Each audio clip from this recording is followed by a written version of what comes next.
Welcome to the Dr. Kumar Discovery Podcast. My name is Dr. Ravi Kumar. I'm a board-certified neurosurgeon and assistant professor of neurosurgery at UNC. This podcast is a passion of mine, where I research and present clear, unbiased information so you can think more clearly about your own health and wellness. What you hear is unrelated to my role as assistant professor at UNC.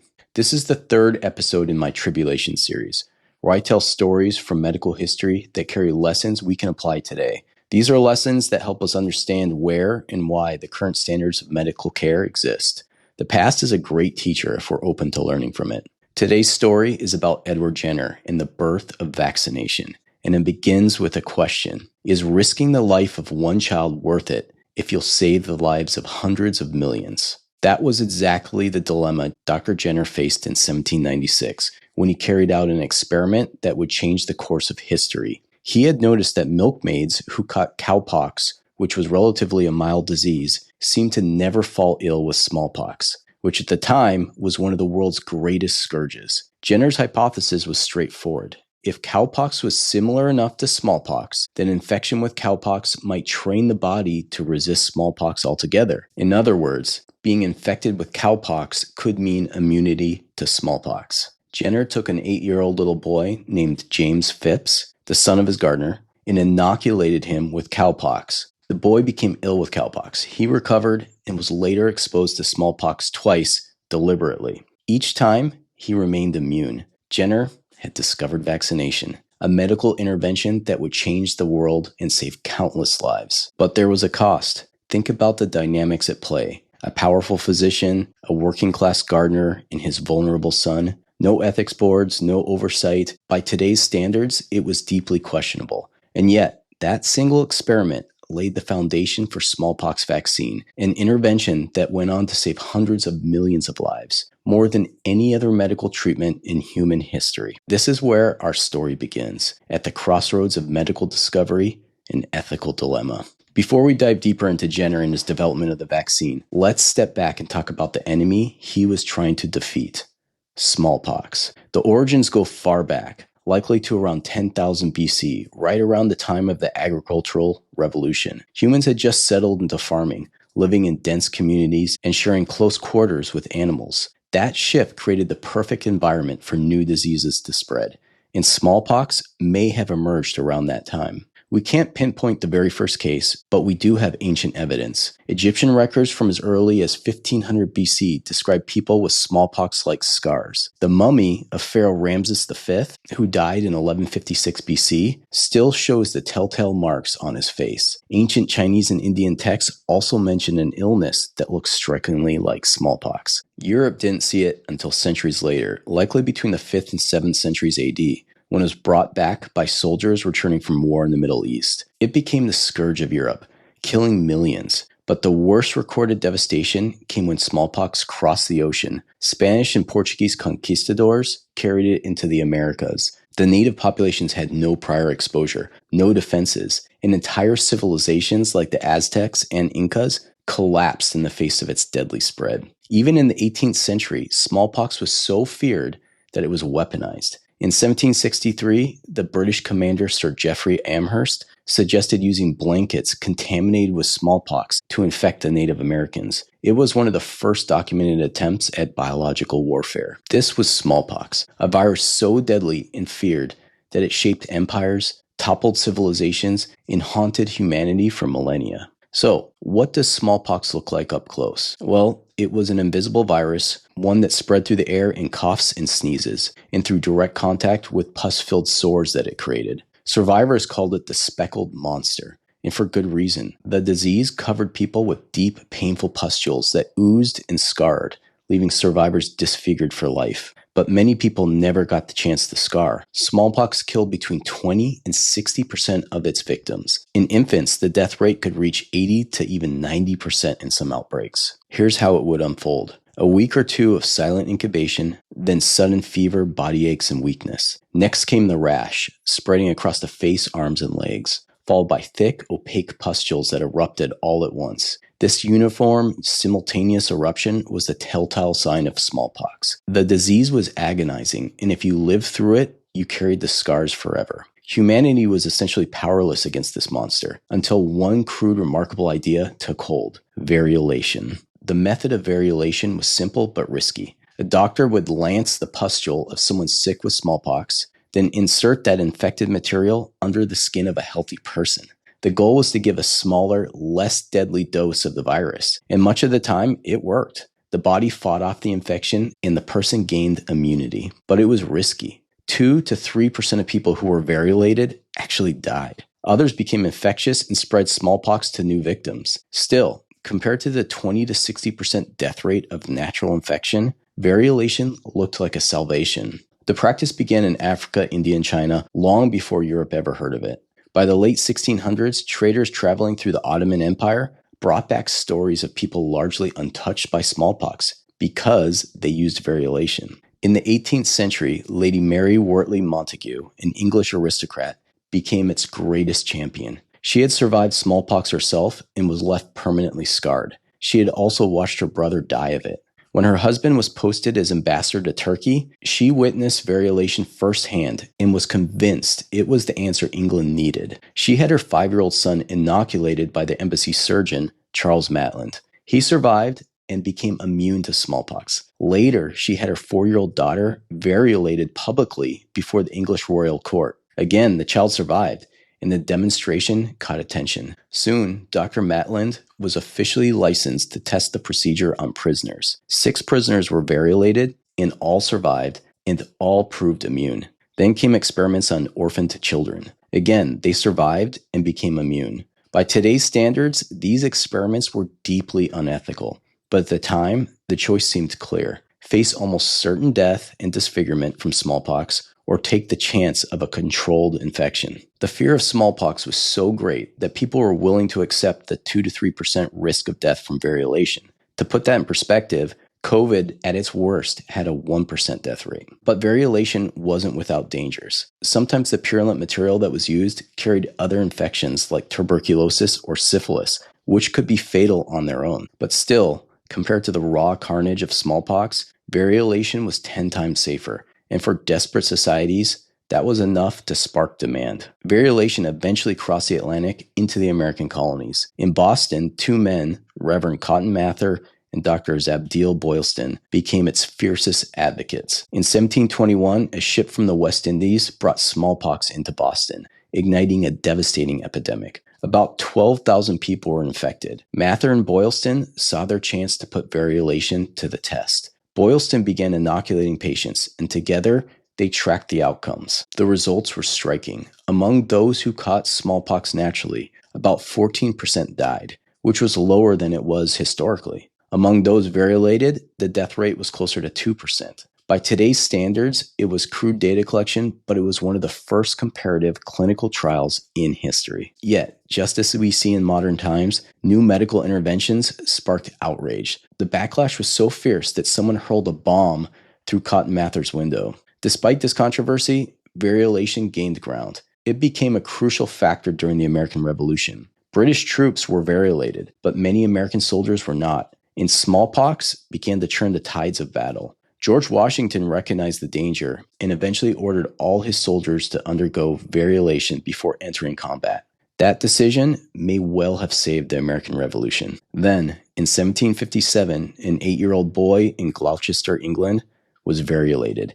He survived and became immune to smallpox. His name was Edward Jenner. Jenner had already endured hardship. Orphaned at 5, he was raised by his older brother. From a young age, he was drawn to science and the natural world. At 13, he apprenticed with a country surgeon in Sodbury, England. At that time, a local physician named John Fuster made an intriguing observation. Some patients he variolated never developed the typical pustules or illness. When asked why, many explained that they had already caught cowpox, a disease passed from cows to humans. Fuster shared these findings with his colleagues, including Daniel Ludlow, who happened to have a young apprentice named Edward Jenner. The other doctors moved on from this curious finding, but Jenner never forgot.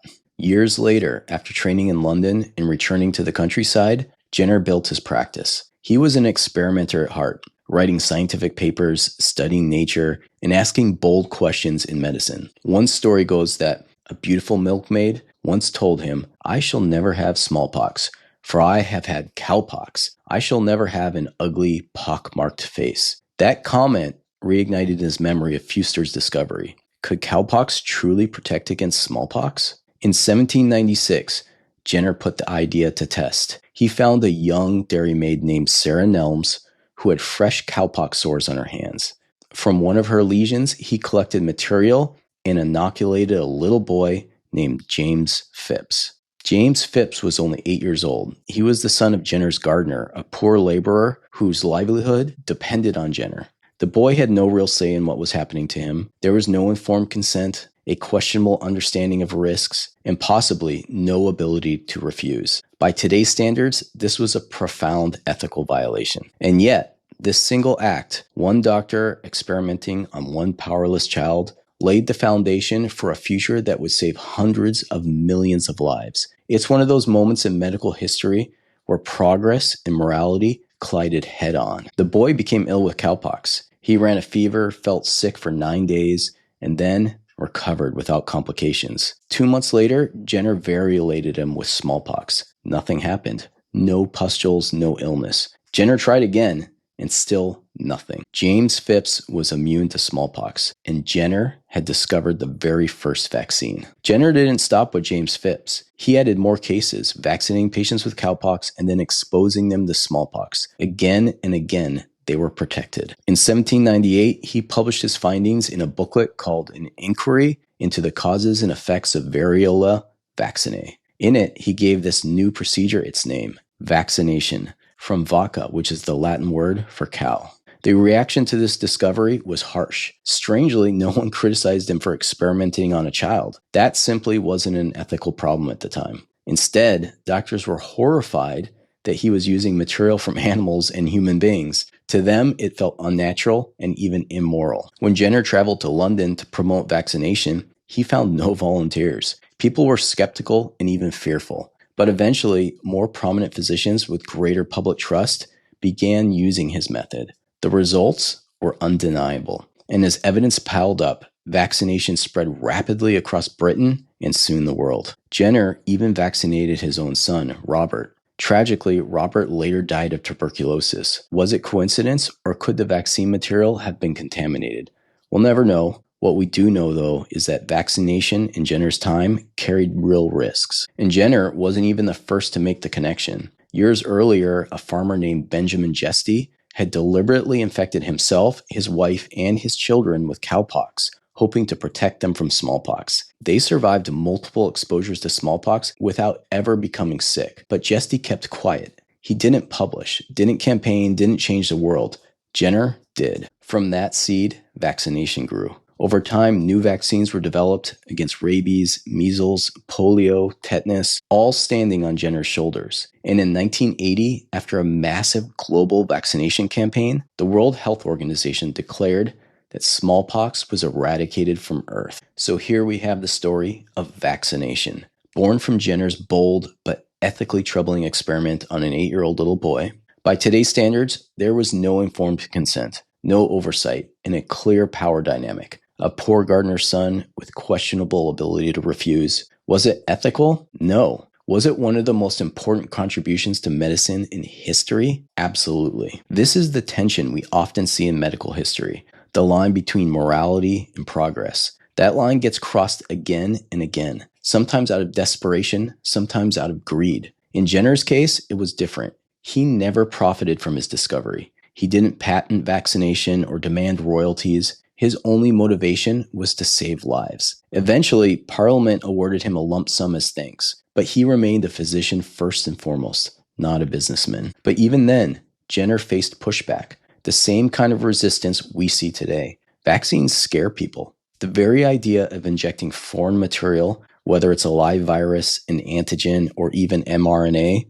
provokes fear. And yet the numbers speak for themselves. Over a 50-year period of global immunization, the WHO estimates that 154 million deaths were prevented, most of them children. Infant mortality dropped by nearly 40%. Today, routine vaccinations prevent 3.5 to 5 million deaths every single year, along with hundreds of millions of illnesses and hospitalizations. But here's the thing. Vaccination is a medical intervention, And like any intervention, whether it be a drug, a surgery, a procedure, it carries risks. The difference is that vaccine risks are vanishingly small compared to almost everything else we do in medicine. For example, 1 in a million might experience anaphylaxis, which is treatable, or 1 to 2 per 100,000 infants that are vaccinated against rotavirus might develop intussusception, which is correctable with medical management or surgery. With COVID vaccines, young males saw around 4 to 14 cases of myocarditis per million vaccines given, whereas 500 to 1,000 developed myocarditis caused by COVID infections itself.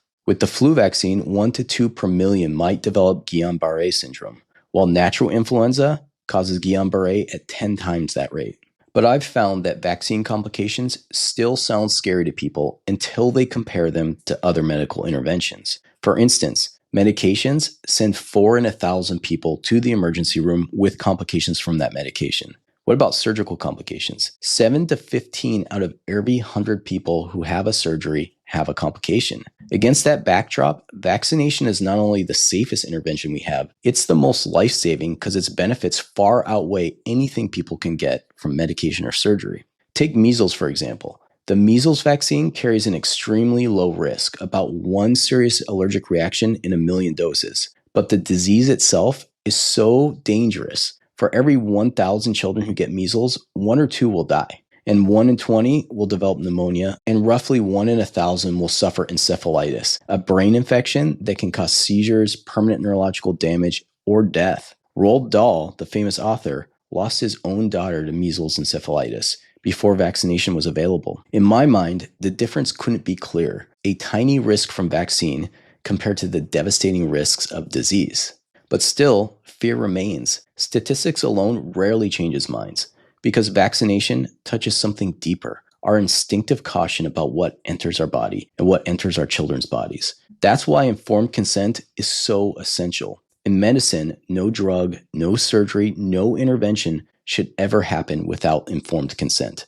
Vaccines are no exception. So when someone says, "I don't want to be vaccinated," my answer is simple. That's your choice, your body, your right. Informed consent and autonomy are cornerstones of modern medicine. Yes, herd immunity matters. Yes, society benefits when vaccination rates are high, but we cannot and should not strip away autonomy to achieve it. The original Hippocratic Oath never mentioned autonomy, but today it's embedded at the heart of medical ethics. Dignity, informed consent, respect for patients, these are non-negotiable. And so the debate continues. Those who refuse vaccination face criticism when preventable outbreaks occur. Those who embrace vaccination are frustrated by that resistance. But history shows us this tension is nothing new. Back in Boston, when Boylston and Mather promoted variolation, mobs threw bombs through their windows. Fear has always traveled alongside vaccines. So that's the story here. A medical breakthrough born in controversy, shadowed by skepticism, yet proven in the lives that it can save. Vaccination has always been both feared and miraculous. And today, the best way forward is simple. Respect autonomy, give people clear and unbiased information, and let them make decisions about their own bodies. So where do I land? I'm fully vaccinated. My children are fully vaccinated because when I look at the data, it's clear. Of all the interventions medicine has ever offered, vaccines deliver the greatest benefit with the lowest risk. By far the biggest bang for your buck. But in the end, the choice is yours, and that's exactly how it should be. So I hope you enjoyed that. Next week, we'll begin a new series on hormonal health, starting with male hormone optimization, a topic that's fascinating and one that many aging men don't realize could transform their lives. I hope you'll join me for that one. Until then, stay curious, stay critical, and stay healthy. Cheers.